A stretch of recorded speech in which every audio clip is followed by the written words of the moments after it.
6-9.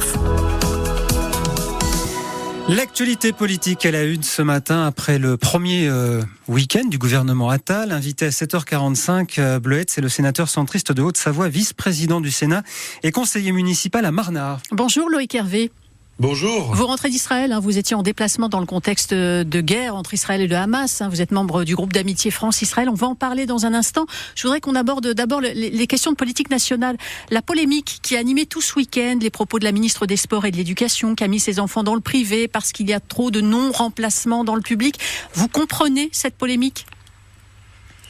Oui, je la comprends dans la mesure où la ministre de l'Éducation nationale va devenir la patronne d'un établissement et d'un ensemble de professeurs, de personnel de l'éducation nationale et notamment de l'école publique. Donc, si chacun est libre de ses choix pour ses propres enfants, évidemment, cette première déclaration augure mal de ce début pour Amélie Oudéa-Castéra à l'éducation nationale. Bon, je crois qu'il y a une réunion aujourd'hui avec les syndicats d'enseignants. Je pense que les choses pourront être mises à plat. Mais c'est vrai que c'était pas la déclaration la plus opportune. Des portefeuilles resserrés, éducation, JO de Paris Sport ou encore travail, santé, solidarité. Vous en pensez quoi ? Ça fait de très grands ministères. De trop grands ministères. Quand on a parlé du remaniement, on a évoqué à un moment donné le fait de pouvoir séparer l'économie et les finances. Ça aurait été une erreur. En revanche, un périmètre travail, solidarité, santé pour Madame Vautrin, c'est vraiment un périmètre immense. Quand on connaît la crise de l'hôpital, on se demande ce qui est passé dans la tête du président de la République. Maintenant, il faut bien savoir que le gouvernement qui a été annoncé est un gouvernement partiel. C'est-à-dire que des ministres délégués, des secrétaires d'État, a priori, vont être désignés pour armer ces différentes branches de ministères. Et donc, il faut peut-être attendre un peu pour voir vraiment le périmètre complet des délégations. Mais c'est vrai que ce sont de très, très grands ministères, y compris pour la ministre de l'Éducation, qui va conserver son portefeuille au sport et au JO. Et dans une année 2024 qui va être particulièrement animée en la matière, c'est vrai que ça fait de très, très grands périmètres. Vous savez, les cabinets ministériels ont été sérieusement réduits. Et nous autres parlementaires, nous avons besoin aussi de pouvoir travailler avec les ministres dans leur domaine de délégation.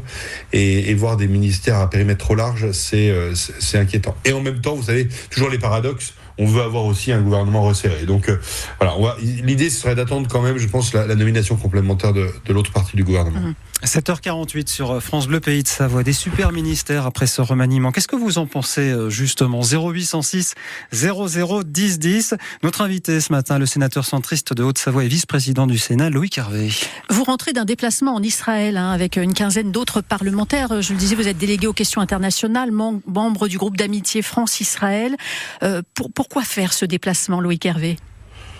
Alors, c'est une région du monde que je connais bien, c'est mon 12e voyage, je m'intéresse à la question israélo-palestinienne plus largement que ce simple déplacement. Nous voulions, avec une quinzaine de parlementaires, nous rendre sur place, rencontrer tout un tas d'acteurs de la société israélienne, et puis témoigner notre solidarité après cette effroyable attaque du 7 octobre.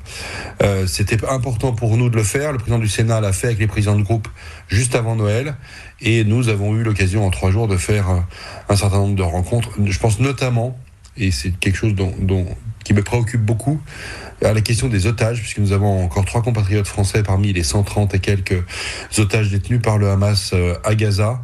Et nous avions besoin de nous faire une idée très claire des choses. Et nous avons pu nous approcher de la frontière entre Israël et Gaza et ressentir aussi cette tension, puisque les opérations militaires de l'armée israélienne sont encore en cours à Gaza, où on connaît évidemment les pertes humaines qui sont très importantes également là-bas, à la fois pour la population civile palestinienne sur place, et aussi pour l'armée israélienne qui perd des soldats sur place. Donc moi qui aime beaucoup cette terre sainte, si on la prend sous un vocable plus large, je suis très inquiet et très peiné de ce qui se passe, parce que j'aime beaucoup les gens qui vivent là-bas, et je trouve que nous avons fait un recul de plusieurs dizaines d'années en arrière.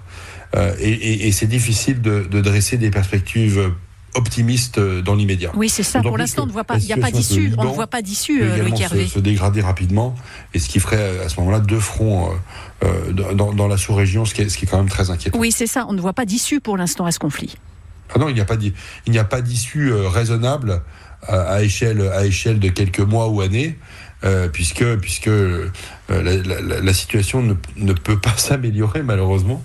Et donc il faut que la France joue son jeu, il faut que la société internationale, c'est-à-dire les grands pays puissent avoir une influence pour apporter des garanties de paix, régler la crise des otages, offrir des perspectives à Gaza en tant que tel, parce que c'est plus de 2 millions d'habitants, et puis aussi remettre la question palestinienne sur le devant de la scène, parce que sans solution, sans processus de paix, vous savez, ce mot processus de paix, nous ne l'avons plus entendu pendant 3 jours, donc c'est quand même quelque chose de très inquiétant, parce que les conséquences de ce conflit sont des conséquences qui peuvent être importantes, y compris évidemment en France.